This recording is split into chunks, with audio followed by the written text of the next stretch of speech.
हरिओम मित्रों, गायत्री ज्ञान गंगा में आप सभी का एक बार फिर से स्वागत है। मित्रों, आज हम बात करने वाले हैं जो नियमित रूप से गायत्री मंत्र का जाप करते हैं उनके साथ क्या घटित होता है। मित्रों, इसकी महिमा का बखान वेद शास्त्र पुराण सभी जगह कहा गया है और ऋषि मुनियों ने इसके ही गुण गाए हैं और वेद माता गायत्री की महिमा जितना भी कहा जाए वो कम ही है। तो आज हम बात करने वाले हैं, गायत्री एक महामंत्र की संज्ञा दी गई है और महामंत्र है। संसार में जितने भी मंत्र हैं उसमें सबसे शक्तिशाली गायत्री मंत्र ही माना गया है और जीवन में किसी भी प्रकार की समस्या हो उस समस्या को इस मंत्र का जप करने वाला बहुत ही आसानी से सुलझा लेता है।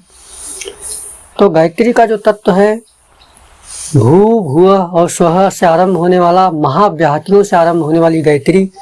भू का अर्थ है प्राण, भुव का अर्थ है अपान और स्वः का अर्थ है व्यान। तो परमात्मा का नाम इन्हीं तीन उपादानों से व्यक्त किया गया है और ओम की जो महिमा है इसी भू भुव और स्वः में विभाजित की गई है। गायत्री मंत्र के द्वारा गायत्री मंत्र हर प्रकार से साधक को दिव्य शक्तियों से संपन्न करने वाला होता है। जो भी गायत्री मंत्र का जाप करता है धीरे धीरे उसकी सारी समस्याएं भौतिक आध्यात्मिक सभी धीरे धीरे समाप्त होती चली जाती हैं। गायत्री साधक को अंदर से मधुरता प्रतीत होती है और गायत्री के समान इस भूलोक पर किसी भी प्रकार की कोई शक्ति नहीं है। गायत्री मंजरी में भगवान भोलेनाथ ने गायत्री की महिमा का गान करते हुए कहा है, जब माता पार्वती ने भोलेनाथ से पूछा कि हे देव, आपकी सिद्धियों और शक्तियों का राज क्या है, आप कौन से ऐसे योग की साधना की है जिससे आपने समस्त सिद्धियों को धारण किया है। तब भगवान भोलेनाथ ने गायत्री की महिमा गाई और उन्होंने कहा कि हे देवी, गायत्री ही इस भूमंडल पर आरंभिक शक्ति है और उसी की साधना करके मैंने सभी सिद्धियां और कीर्ति अर्जित की है। तो इसी से आपको गायत्री की महिमा का पता चलता है और गायत्री मंत्र के प्रभाव का पता चलता है। बहुत सारे लोगों का कहना है कि वो गायत्री मंत्र का जाप करते हैं, उन्हें प्रारंभ में तो लाभ होता है लेकिन बाद में उनको लाभ नहीं मिलता। तो ऐसा नहीं है, क्योंकि गायत्री मंत्र का आप जितना अधिक जाप करते जाते हो उसका लाभ मिलता है और आप एक सही ट्रैक से अगर गायत्री मंत्र का जाप करते हो तो उसका लाभ अधिक होगा और आप गलत तरीके से भी अगर आप जाप करते हो तब भी उसका लाभ तो मिलेगा लेकिन वो अल्प होगा, कम होगा। तो सही तरीके से उसका जाप करना चाहिए। गायत्री मंत्र जपने वाले को चाहिए कि अपने आचरण की शुद्धता को रखे और खान पान का विशेष ध्यान रखे, क्योंकि गायत्री मंत्र वैदिक साधना है और किसी भी वैदिक साधना को करने में आपको अपने खान पान पे ध्यान रखना चाहिए, क्योंकि वैदिक साधनाएं तामसिक भोजन करेंगे तो फलित नहीं होती हैं और वो देर से फलित होंगी या तो आपको घबराहट होगी मंत्र जाप करने में या नकारात्मकता फील हो सकती है। तो यदि आपका खान पान शुद्ध है तो कोई प्रॉब्लम नहीं आएगी। आप इस मंत्र की साधना से सभी प्रकार की धन धान्य रिद्धि सिद्धि सब कुछ प्राप्त कर सकते हैं। गायत्री का सबसे बड़ा लाभ ये है कि गायत्री साधक जब साधना करता है, प्रारंभ करता है, तो उसके अंदर की जो भौतिक शक्ति कुंडलिनी शक्ति है वो भी जागृत होने लगती है। कहीं न कहीं गायत्री साधना व्यक्ति को कुंडलिनी शक्ति जागरण का अधिकारी बना देती है। कुंडलिनी शक्ति को पूर्णतया तभी जागृत किया जा सकता है जब आप गायत्री साधना करो और गायत्री साधना से सभी प्रकार की समस्याओं का निराकरण हो जाता है।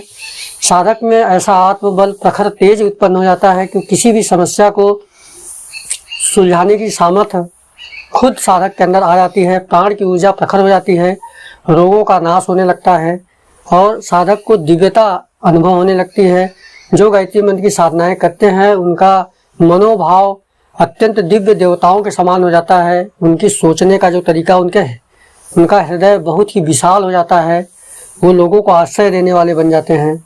माता गायत्री की कृपा से उन्हें सभी प्रकार की सुख सुविधाएं प्राप्त हो जाती है। गायत्री का जो मंत्र का भाव ये है कि उस प्राण स्वरूप दुख नाशक सुख स्वरूप श्रेष्ठ तेजस्वी पाप नाशक देव स्वरूप परमात्मा को हम अंतरात्मा में धारण करें, वह परमात्मा हमारी बुद्धि को सन्मार्ग में प्रेरित करे।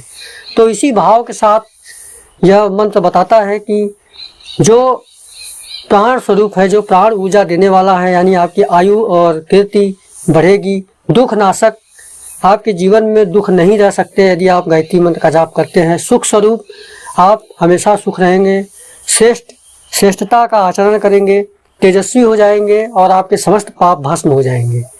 तो गायत्री माँ का जो भी आराधना करता है उसे सभी विभूतियाँ सहजता से सुलभ हो जाती हैं।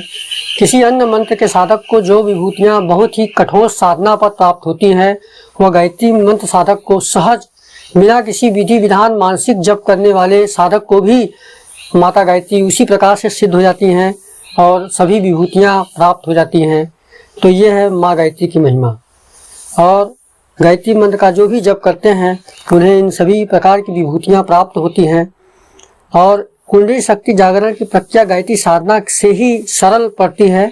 हठ योग, प्राण योग, तंत्र योग आदि के माध्यम से भी कुंडली को एक सीमा तक जागृत किया जा सकता है, लेकिन उसका संपूर्ण लाभ प्राप्त नहीं किया जा सकता। किंतु गायत्री साधना के माध्यम से, गायत्री शक्ति के माध्यम से आप कुंडली शक्ति का संपूर्ण उपयोग कर सकते हैं। फिर मानव के अंदर चमत्कारिक शक्तियाँ और असामान्य सामर्थ्य पैदा हो जाता है। कुंडली शक्ति जागरण के पश्चात मनुष्य देवताओं के समान कोई भी कार्य क्षण मात्र में सिद्ध करने का सामर्थ्य प्राप्त कर लेता है। और इस गायत्री साधना और गायत्री मंत्र के उपासना से कुंडली शक्ति बहुत ही सरलता से जागृत हो जाती है, उसका कोई भी साइड इफेक्ट नहीं आता है। तो मित्रों, हमारी जानकारी आपको कैसी लगी जरूर बताइएगा। धन्यवाद। हरिओम। जय माँ गायत्री।